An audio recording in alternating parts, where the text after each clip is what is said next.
mangga dan iman kita. Yohanes 12 ayat 24. Aku berkata kepadamu, sesungguhnya jikalau biji gandum tidak jatuh ke dalam tanah dan mati, ia tetap satu biji saja. Tetapi jika ia mati, ia akan menghasilkan banyak buah. Dasar dari semua pembahasan dalam renungan ini terdapat di dalam Yohanes 12 ayat 23 sampai 27. Saya akan baca.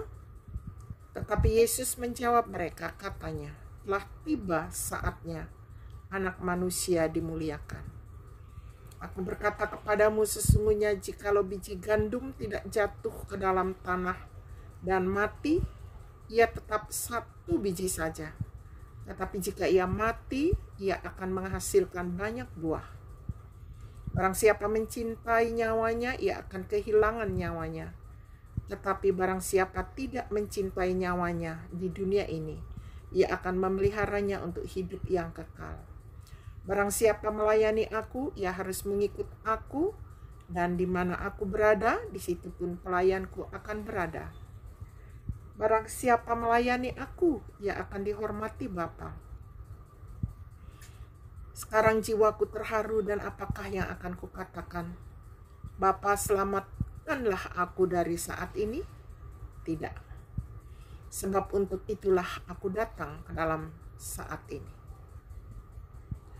Saudara, pernahkah saudara melihat biji mangga? Jika kita memakan mangga, kita akan merasakan bahwa biji mangga begitu keras dan tidak dapat dimakan. Jika hendak menanam mangga, maka kita harus meletakkan bijinya ke dalam gundukan tanah dan menguburnya. Dalam beberapa bulan, biji mangga tersebut tidak akan terlihat mata. Tidak ada yang memperhatikannya, dan ia seolah-olah menghilang selama itu. Dia akan melepaskan diri dari cangkangnya, bagian yang membuat dia terlindungi dan keras, lalu digantikan oleh akar-akar, batang, dan pohon. Pernahkah saudara merasa hidupmu seperti tidak terlihat, tidak penting, dan tidak ada yang memperhatikan? Saudara merasa sepertinya harus melepaskan banyak hal, dan hal itu sangat menyakitkan. Seringkali Allah meminta kita melepaskan diri dari cangkang kita. Hal-hal yang kita sukai, hal-hal yang membuat kita terlindungi, agar hidup kita menjadi berkat bagi banyak orang. Misalnya saja kita harus keluar dari hobi bermalas-malasan, agar menjadi berkat bagi ibu dan ayah. Kita juga harus mematikan keinginan kita untuk menyenangkan diri kita sendiri, agar orang lain terberkati. Mungkin saja itu pasangan kita, mungkin saja itu anak-anak kita. Seringkali kita enggan melakukan hal tersebut karena rasa tidak nyaman. Namun percayalah,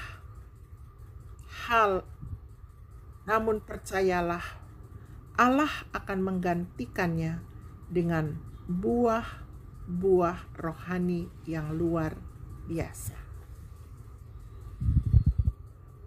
Pertanyaan, adakah cangkang mangga yang harus saudara tinggalkan saat ini?